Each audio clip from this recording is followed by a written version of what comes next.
Diabetes పాలిట వరం. Diabetes patients అనకూడదేమో పాపం. ఎందుకంటే డయాబెటిస్ అనేది ఒక వ్యాధి కాదు. క్రానిక్ కండిషన్ కాబట్టి, ఆ, డిసార్డర్ కాబట్టి. ఒక డిజార్డర్ కాబట్టి. ఇప్పుడు డయాబెటీస్ ని కంట్రోల్ చేసుకోవాలి అని అంటే 3 ఏరియాలో జాగ్రత్త వహించాలి.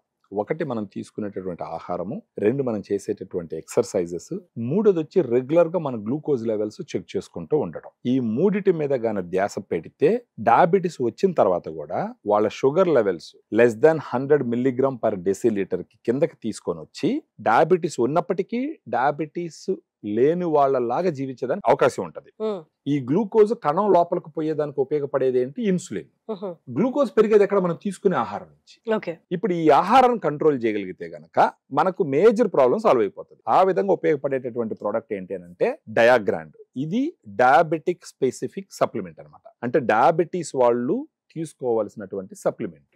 ఈ పౌడర్ మనం రికమెండ్ చేసిన క్వాంటిటీలో తీసుకుంటే వాళ్ళకి ఎంతంటే అంత తినేటటువంటి ఆకలి అయితే ఫస్ట్ ఉండదు. తర్వాత వాట్ ఎవర్ వాళ్ళు ఫుడ్ తీసుకున్నా కూడా ఆ ఫుడ్ ఇమ్మీడియట్ గా కరిగిపోయి వాళ్ళకి గ్లూకోజ్ లెవెల్ పెరిగిపోకుండా అది స్లోగా కరిగే విధంగా ఉపయోగపడుతుంది.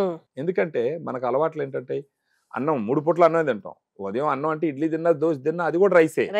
మధ్యాహ్నం మళ్ళీ రైస్. ఆ విధంగా ఫస్ట్ ఆఫ్ ఆల్ తినకూడదు. అది కంట్రోల్ చేసే విధానం వచ్చేసి డయాగ్రామ్ లో ఉంటుంది.